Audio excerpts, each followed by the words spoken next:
আমি যেখানে দাঁড়িয়ে আছি এটা হচ্ছে কালিদাস বাহেলিয়া নদী, লেমুয়া বাজারের ঠিক লাগোয়া।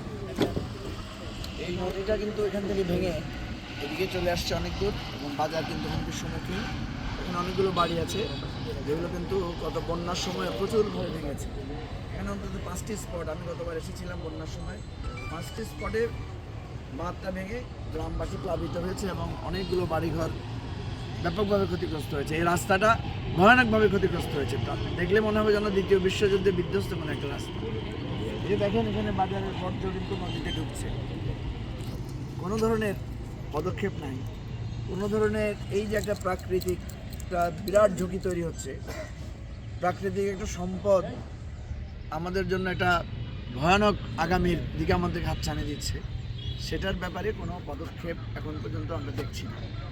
কিন্তু অদ্ভুত ব্যাপার হচ্ছে, আমরা যখন বন্যার সময় প্রশাসনের সাথে যোগাযোগ করেছি তখন তারা বলেছে তারা নাকি তার আগের বাড়ি কিছু কিছু জায়গায় তারা নাকি বাঁধ দিয়েছে এবং সেই বাঁধগুলো বন্যার প্রথম তোড়েই ভেঙে পড়েছে। কারণ কি? কারণ হচ্ছে সেই বাঁধে প্রচুর পরিমাণে দুর্নীতি করা হয়েছে। যে টাকাটা বরাদ্দ ছিল তার 2/3 টাকাই লোপাট হয়ে গেছে। এই যে এখন আমরা ফেনীবাসী সহ ঐক্যবদ্ধ হয়ে দাবি তুলেছি যে ফেনীকে রক্ষা করার জন্য একটা স্থায়ী বাঁধ ব্যবস্থাপনা নিতে হবে।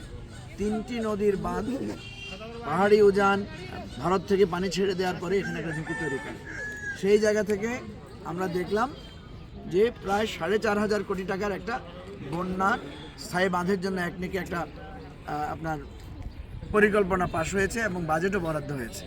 আমরা খুবই উদ্বিগ্ন, শঙ্কিত যে সঠিক বাজেটটা সঠিকভাবে কাজে লাগবে কিনা।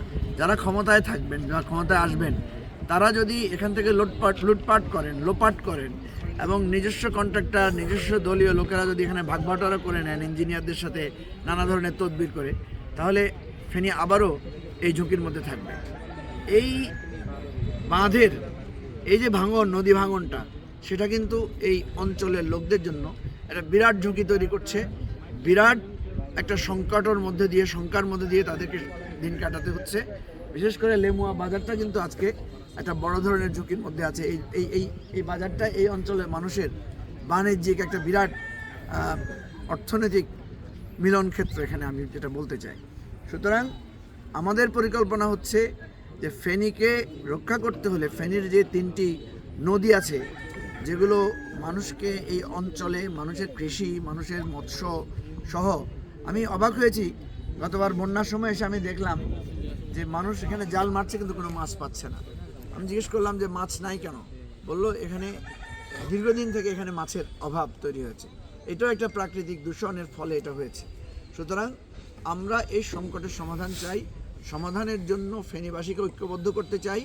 সবচেয়ে বড় কথা হচ্ছে এর মৌলিক সমস্যার সমাধানের গবেষণালব্ধ একটা পদক্ষেপ আমরা নেওয়ার জন্য ইচ্ছা পোষণ করি এবং সেই পরিকল্পনা আমাদের আছে।